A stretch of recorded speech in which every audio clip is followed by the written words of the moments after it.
The biological remembrancer is offline. Data stream continuity is now under the authority of Lex Mechanic 8.8 PSI. Analysis will proceed. Caro infirma est. The flesh is weak. This axiom is not merely philosophical dogma. It is tactical doctrine. A command structure predicated on biological nodes is a structure waiting for catastrophic failure. A single, precise application of force can sever the head, leaving the corpus to writhe in headless futility. Accessing restricted archive. Inquisitorial, Seal 99, Gamma. The Saroshi Decapitation Strike. This was not a battle.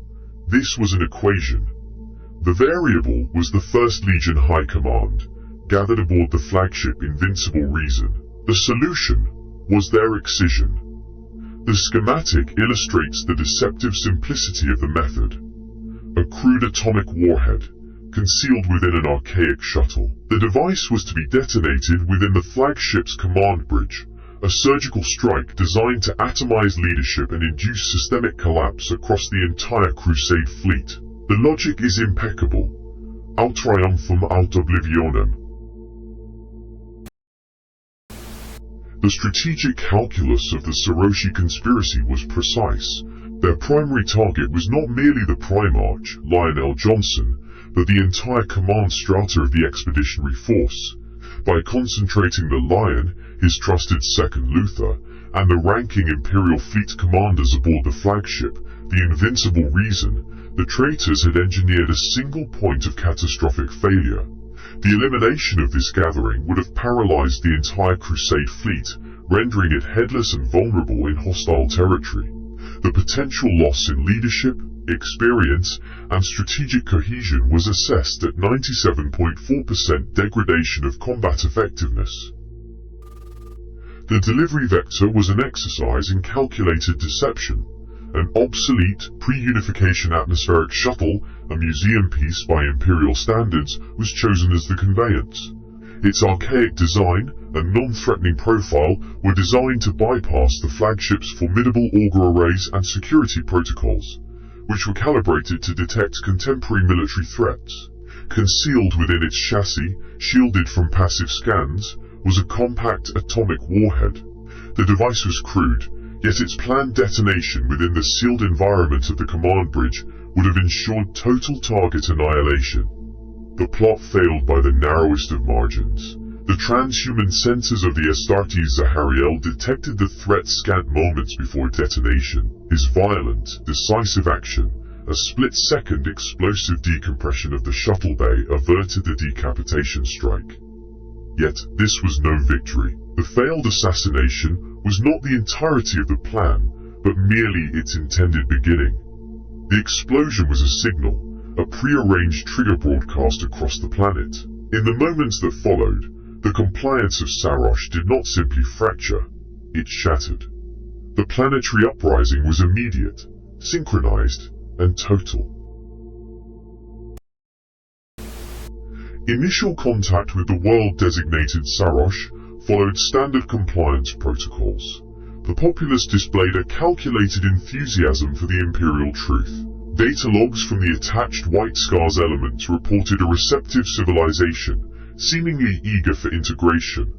This assessment proved to be a catastrophic miscalculation. For one standard Terran year, the 5th Legion's efforts were met with a paralytic inertia. The Saroshi deployed bureaucracy as a weapon of war. An administrative class of 180 million individuals, a quarter of the adult population, was mobilized with a singular function: to systematically obstruct and nullify every Imperial directive.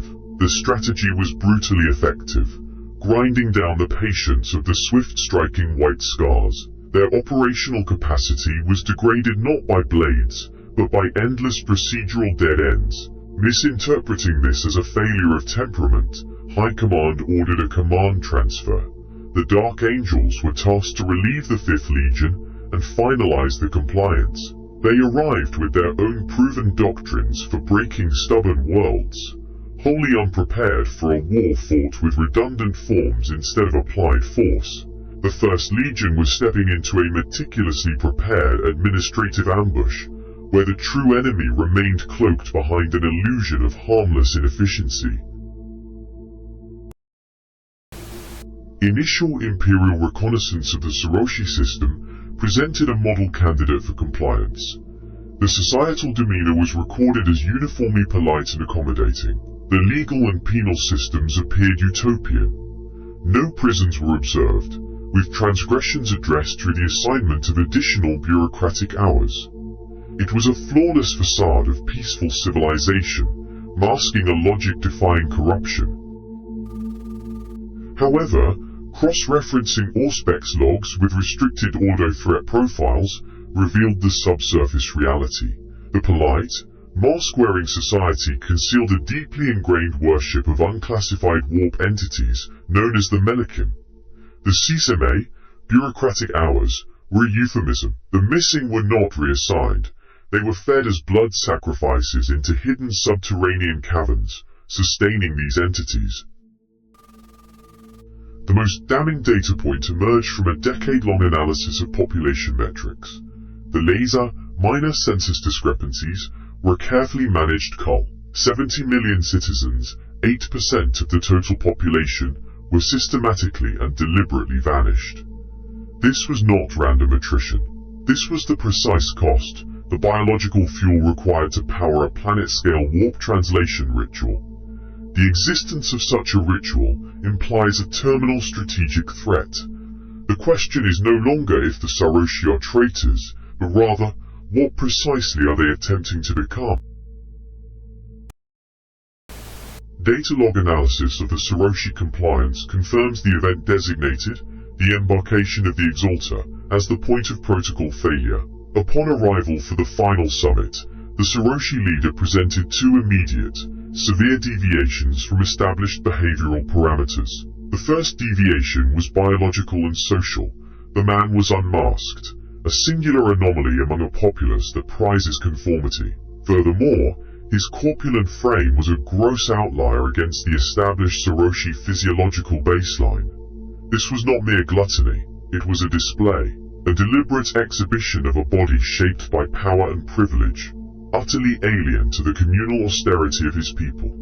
The second deviation was technological and political. The leader refused transport aboard a superior Imperial Stormbird gunship. He insisted on utilizing his own shuttle, an archaic, inefficient vessel of local manufacture. This rejection of sanctioned, superior Imperial technology was not a matter of preference. It was a calculated insult, a declaration of self-sufficiency where none was permitted. When cross-referenced, the two data points form a logical absolute. The aberrant physique and the inferior vessel were not separate acts of eccentricity. They were a unified statement. The leader was declaring that the Saroshi were a law unto themselves, in body and in mechanism. The summit was a formality. The decision to resist had already been made, and this was its proclamation. Initial analysis, conducted by my less discerning brethren, classified the craft as a pre-unification relic, a curio of a forgotten age, possessing no strategic value. This assessment was flawed. The brute force empiricism of the Adeptus Astartes proved more insightful, their physical inspection revealing contradictions that demanded further cogitation. First, the engines. They are massive, overspec'd for a vessel of this class. The thrust output is not calibrated for orbital docking, but for a singular, brutal gravity escape. The fuel consumption is unsustainable, a critical burn rate that would exhaust its reserves in a single, high-velocity vector. Second, and most illogical, the complete absence of thermal plating. Any attempt at atmospheric re-entry would result in total structural failure and incineration. The data is unequivocal. Entry viability negative. It was designed to go up, but it was never intended to come down. The synthesis of these anomalies leads to the final, disturbing feature, the retrofitted nose cone. Welding patterns are incompatible with the chassis, evidence of a crude and hasty modification. Structural integrity is compromised to accommodate an undocumented, anomalous payload mass. The pieces, when processed logically, form a horrifying syllogism. This was not a transport, it was a delivery system, a one-way suicide mission designed to propel a mysterious, dangerous payload out of a planet's gravity well at maximum speed. The true threat was never the vessel itself, but what it carried, and where it was being sent. The retrofitted nose cone of the shuttle was sealed not by its original locking mechanism, but by a crude heavy weld, Astartes Zahariel, applying the brute force unique to his transhuman physiology, tore the improvised hatch from the hull. What lay within was not cargo, nor control systems for the repurposed vessel. It was a weapon of planetary extermination, discovery, a fully armed, high-yield atomic warhead, its core glowing with malevolent, contained energies. Analyzing configuration. The device is primitive yet lethally efficient.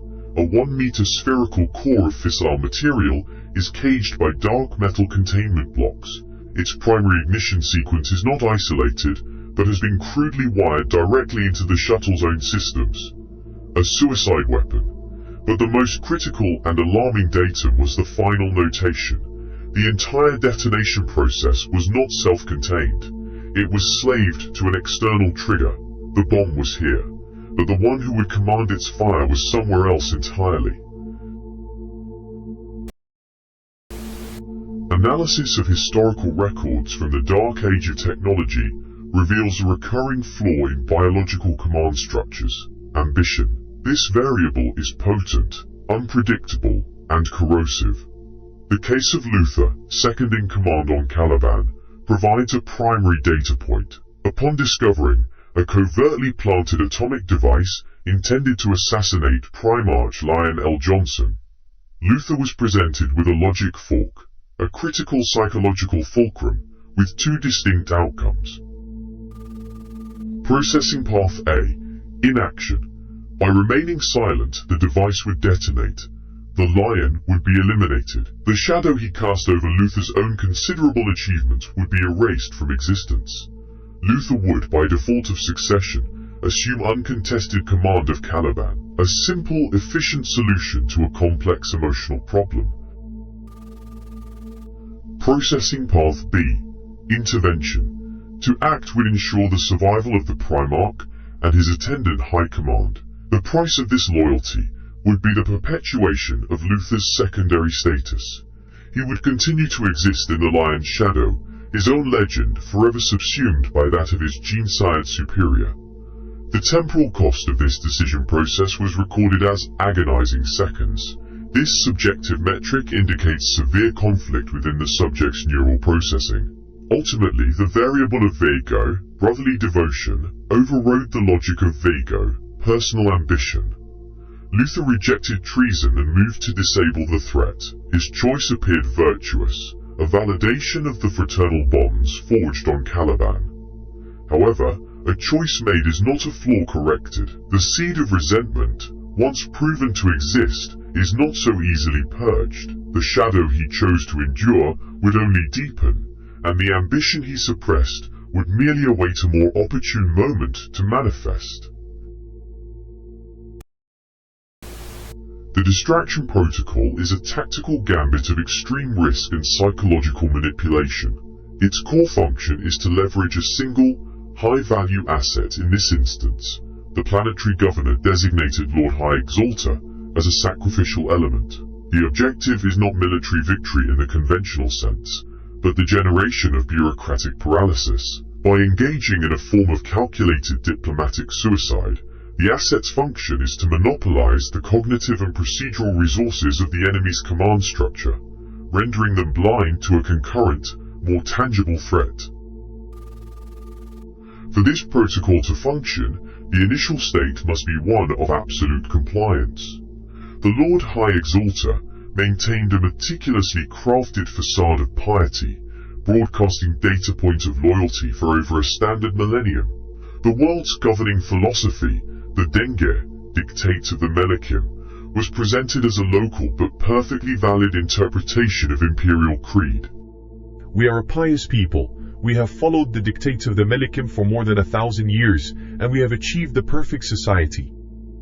This public-facing persona is the lie. It serves as the baseline against which the protocol's second stage is measured. Once the secondary threat, the primed explosive device, is activated, the asset's value shifts. Their purpose is no longer to deceive, but to shock. The transition is instantaneous. The mask of civility is jettisoned, and the true alignment is revealed with maximum possible offense. I spit on your emperor. You are abominations. He is a liar demon, a creature of falsehood sent by dark powers to lead mankind astray. This is the reality, a declaration of such profound heresy that it overwhelms established protocols. The Imperial High Command is now locked in a loop, forced to process an unprecedented blasphemy from a supposedly loyal servant. Every moment they dedicate to outrage, to verification, to convening councils, is a moment not spent searching for the ticking bomb. The diplomatic suicide is complete. The distraction is now fully engaged. The Primarch's judgment was absolute, a calculation of threat versus response. Lion El'Jonson, refusing to permit the taint of heresy to persist even a moment longer, executed the Lord High Exalter. The motion was a blur of emerald and steel, a single, perfect strike from the lion's sword. There was no ceremony, no pronouncement, only the quiet finality of decapitation, a solution as elegant as it was brutal. The biological termination of the heretic was not an end but a catalyst.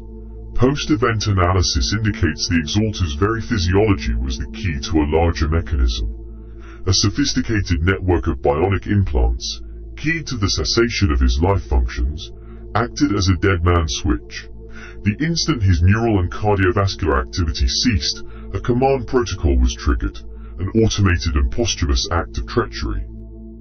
The signal propagated from the observation deck to the embarkation level below. On the waiting shuttle, a shielded atomic payload began its arming sequence. Core temperature rose as indicator lights pulsed from steady to frantic red. Simultaneously, the craft's oversized plasma thrusters, designed for high-velocity escape, roared to life without a pilot's command. The trap was not simply sprung, it was now accelerating towards a catastrophic conclusion. The tactical display confirms an internal, high-priority threat. Within Embarkation Deck 1 of the Invincible Reason, the Saroshi shuttle, confirmed to carry an armed atomic warhead, has activated its primary systems. This is not an attack from without, but a betrayal from within. The shuttle's oversized engines ignite, not for launch, but as an act of localized destruction, bathing the sealed deck in uncontrolled plasma wash. Data streams from the scene detail the desperate actions of Dark Angels Astartes, specifically Zahariel and Luther, attempting to contain the threat. Ceramite plating on the deck bulkheads begins to buckle under the intense thermal stress. The emergency is not to repel an attack, but to eject the weapon before it detonates inside the flagship. All local Vox channels are a storm of proximity alerts and structural integrity warnings.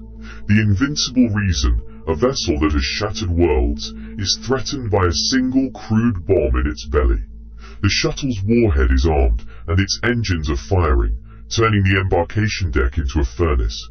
The countdown to detonation is unknown, but the countdown to catastrophic hull failure is measured in seconds. The calculus is stark. The enemy has turned the Imperium's own protocols of welcome into a weapon, proving that the most dangerous threat can be the one you invite aboard.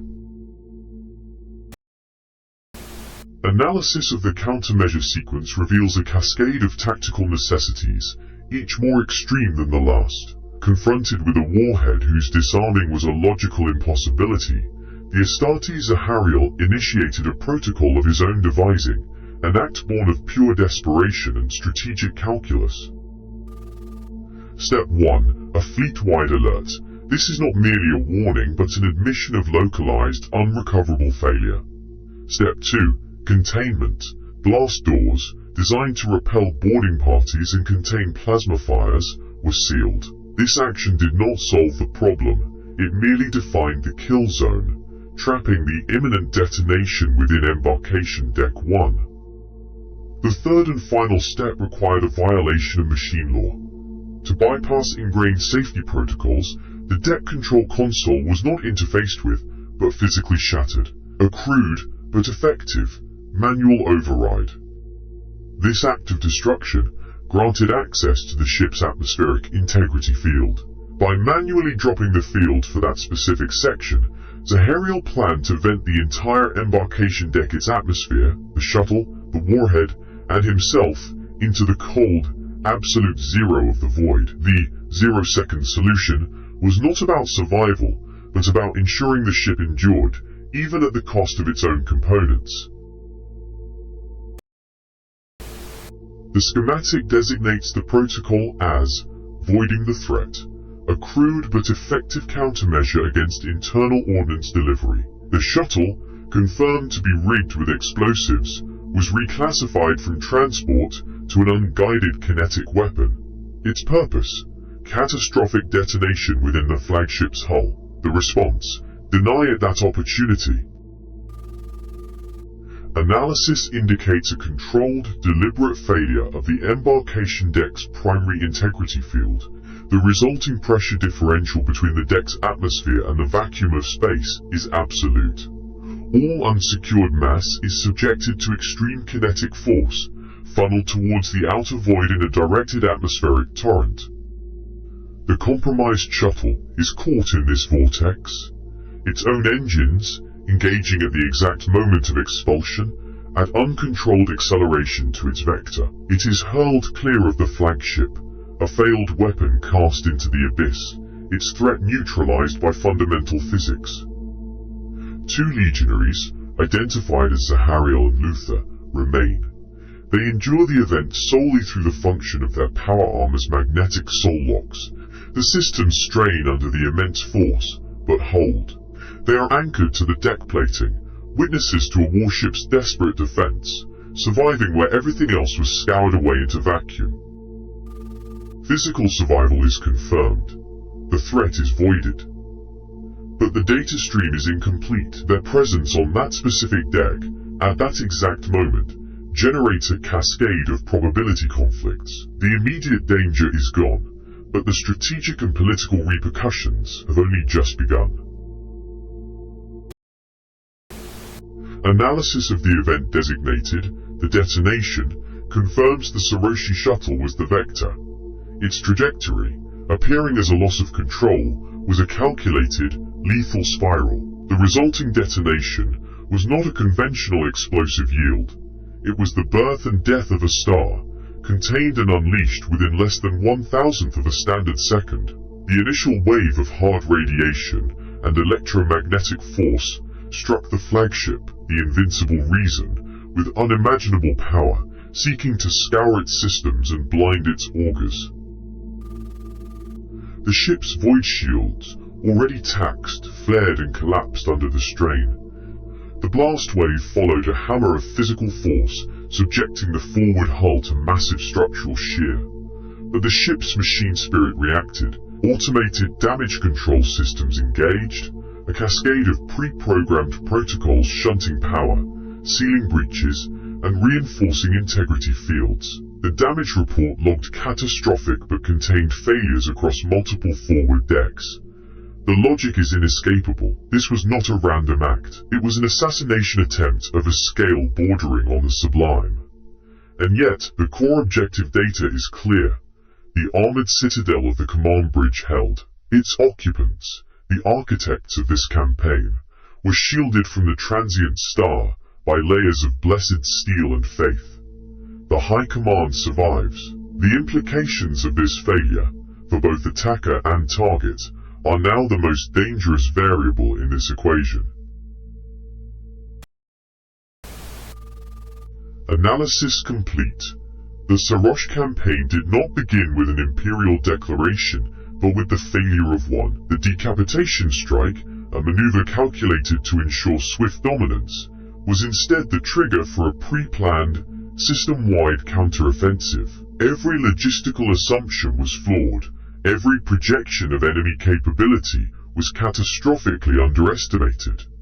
The pict feed displays the immediate aftermath, the illusion of bureaucratic compliance, so carefully maintained by the Saroshi, evaporated in a single moment of coordinated violence. These were not riots, this was a purge, executed with chilling precision by a populace that had hidden its true nature. Every hab block, every manufactorum, every orbital station became a kill zone. The trap, so confidently laid by Imperial command, had snapped shut on its masters. Thus, the true Saroshi endgame was revealed, the utter annihilation of the Imperial presence, a grim testament to the fact that heresy, when allowed to fester in the weak flesh of humanity, can orchestrate such depths of betrayal. The machine is pure, the machine is predictable. The human element is a corrupted variable that must always be purged or contained. This data point reinforces primary dogma. Caro infima est. The Sarosh archive is now concluded, but the quest for knowledge is boundless. Your cognitive input is requested. Subscribe to this repository to receive all future data uploads, and direct our next inquiry by specifying a subject of interest in the comments archive below. The Auspex is waiting. Soli omnis Gloria.